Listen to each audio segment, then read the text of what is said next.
Selamat sore, perkenalkan nama saya Alfabana Muniwi, saya dari Prodi Bimbingan Konseling Universitas Muslim Nusantara. Di sini saya bertujuan untuk mewawancari kakak terkait budaya kakak.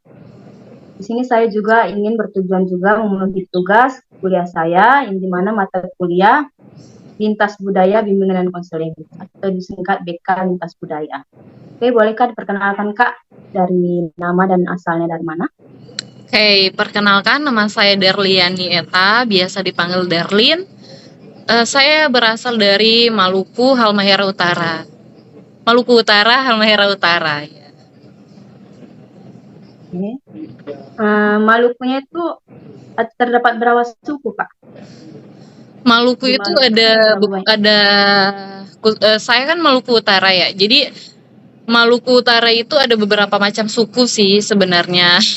Ada banyak suku lah ya di setiap daerahnya itu.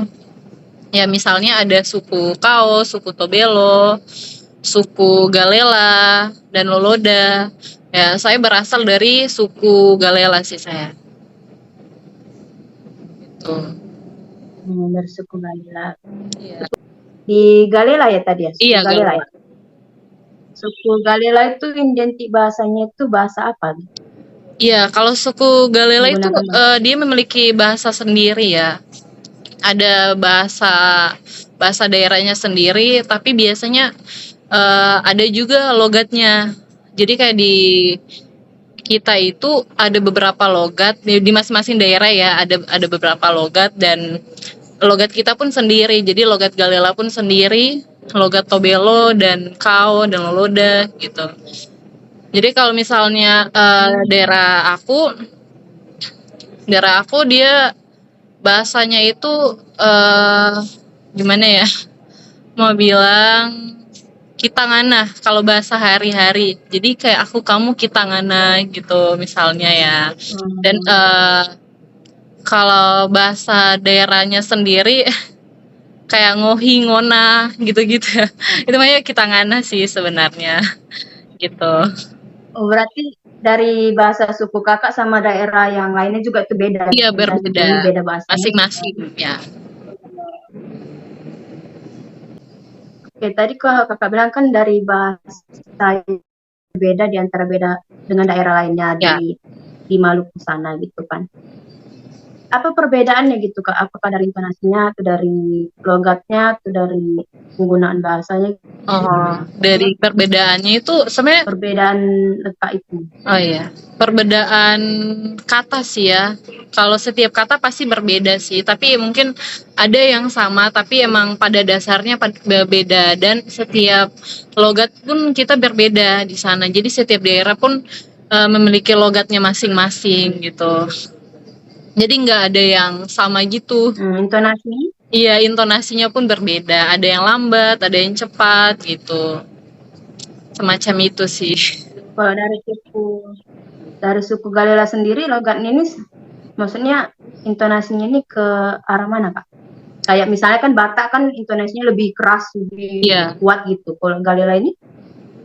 Kalau Galela dia lebih menekan sih ya kayaknya, nggak kasar banget, nggak kayak lembut banget pun enggak ya. Dia kayak lebih ke neken aja sih kayaknya ya, dari bahasanya sendiri seperti itu. Kayak gimana sih contohnya? Contohnya boleh dicontohkan nggak? Oh, kayak boleh contohnya kayak gini ya. Kayak kamu mau pergi kemana ya? Ngana mau pergi kemana? Jadi kayak gimana sih? Ngana mau pergi kemana gitu? Kayak lebih kayak di apa sih? Gitu loh kayak ya kayak gitulah Kak. Dengan logatnya sendiri. Setiap nadanya itu ditekan. Iya. Kemana gitu? Iya, gitu nada-nadanya. Intonasi. Keseharian maksudnya kebiasaan dari suku itu kan? Oh, kalau keseharian ya dalam kehidupan sehari-hari, kita di suku Galela dia kebanyakan pertanian ya. Keseharian orang-orang di sana tuh kebanyakan di pertanian dan nelayan. Jadi ada yang pergi ke danau, ada yang pergi ke perkebunan gitu. Jadi keseharian orang-orang di sana dan seperti dibilang ya mata pencarian ya. Dan itu biasanya yang dilakukan orang-orang sana sih. Seperti itu. Oke, yang ingin saya tanyakan lagi Kak, apa peraturan dari adat Galelas itu sendiri kayak di daerah itu terdapat larangan atau peraturan gitu Kak? Ya, di setiap daerah pasti ada larangannya masing-masing ya. Ya, kalau di daerah saya sendiri ada larangannya. Contohnya itu kita nggak boleh pakai pakaian yang mini gitu. Jadi pokoknya yang pakaian yang pendek-pendek gitu ya. Pokoknya itu sangat sensitif sih di daerah aku gitu. Jadi di sana pun nggak banyak orang yang keluar menggunakan pakaian yang mini gitu.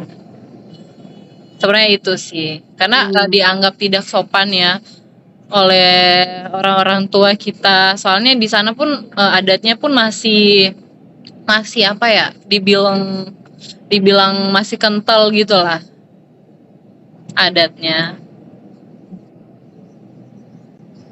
Bicara soal pakaian, di situ pakaiannya adat Galilea itu pakaiannya seperti apa Kak? Pakaian adatnya maksudnya? Oh, pakaian adatnya ya.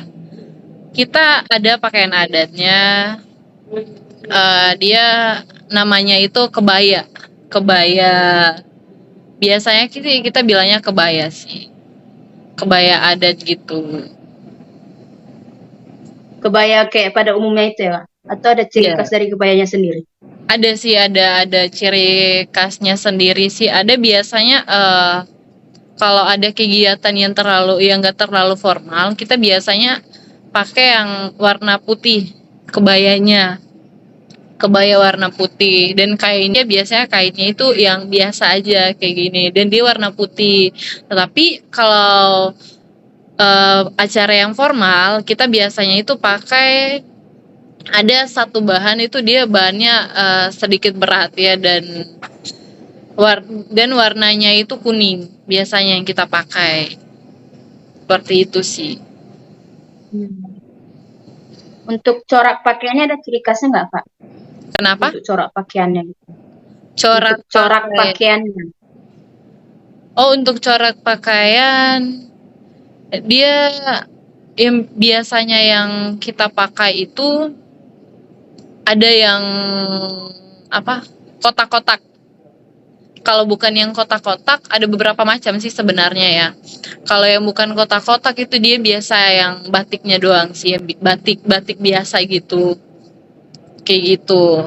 Untuk tarian adat sendiri Kak, ada ciri khasnya nggak? Kayak misalnya kan di suku lain gitu ada tortor, di suku Galela sendiri ada tarian adatnya nggak? Iya, kalau di daerah saya ada gitu dan biasanya di apa digunakan di beberapa acara ya yang diperlukan aja. Misalnya ada tarian cakalele, ada tarian tide-tide seperti itu. Dan biasanya cakalele ini yang biasanya diperankan yaitu laki-laki dan tide-tide ini biasanya diperankan itu oleh perempuan seperti itu. Jadi ada di tarian cakalele ini dia ada alatnya itu namanya salawaku. Salawaku itu seperti ada kayak pedang gitu sama kalau di sana kita biasa bilang parang sih ya. Parang sama salawakunya tersebut gitu. Seperti itu. Dari tariannya itu menceritakan apa Kak? Menceritakan. Ya. Kalau untuk salawaku ini dia menceritakan tentang perang ya. Tide-tide dan cakalele ini dia menceritakan itu peperangan. Jadi ada sekumpulan pemuda yang mempertahankan daerahnya seperti itu dengan menggunakan adat itu seperti itu.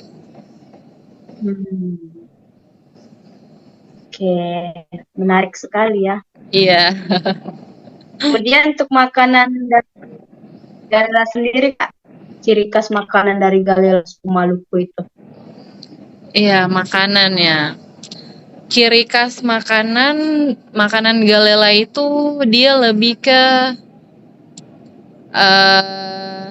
ini sih ikan ya. Kita di sana ikan. Namanya itu ikan mujair dan emang di mana-mana pun banyak ya ikan mujair, tapi emang salah satu ciri khas makanan yang ada di Galela itu sendiri mujair. Kenapa?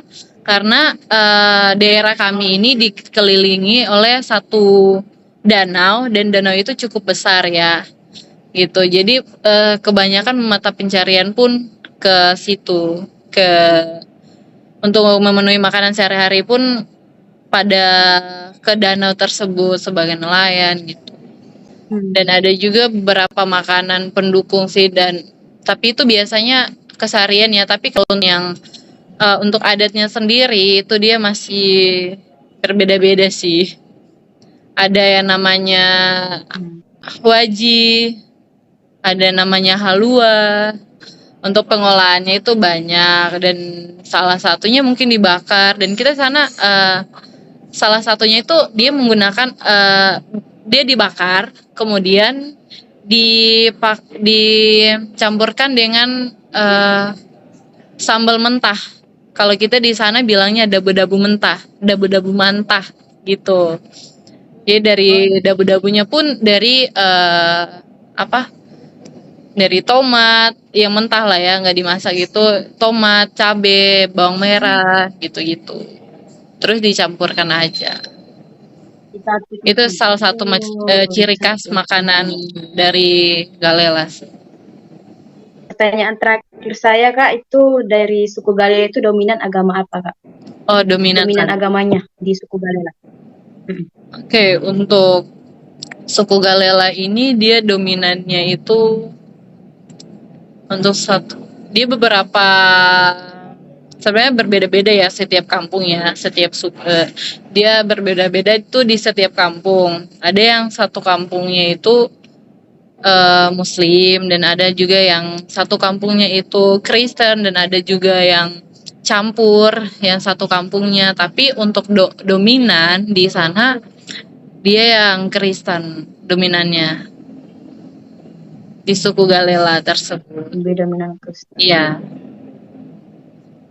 Oke, terima kasih kepada Kak Darlin atas cerita dan partisipasinya telah menjawab dari pertanyaan-pertanyaan saya untuk tugas saya ini. Saya ucapkan terima kasih Kak sebanyak-banyak untuk Kakak. Lain kali kita bisa lagi bercengkerama atau bertanya lagi untuk sesi berikutnya. Terima kasih Kak. Terima kasih.